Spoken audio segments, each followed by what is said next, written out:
Марио только что вернулся из шестимесячной командировки в Аргентину. Сейчас он находится в офисе и обсуждает со своей коллегой Розой особенности климата Буэнос-Айреса. ¿Cómo es el clima de Buenos Aires? Es muy agradable y templado. ¿Llueve mucho? Sí, llueve todo el año, pero no mucho. ¿Y también hace sol? Sí hace sol casi todos los días. ¿No nieva nunca? No, en Buenos Aires nunca nieva. А теперь слушайте и повторяйте. ¿Cómo es el clima de Buenos Aires?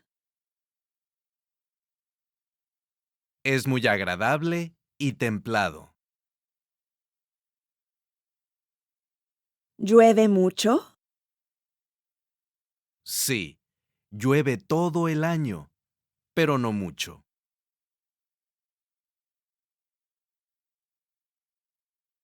¿Y también hace sol? Sí, hace sol casi todos los días.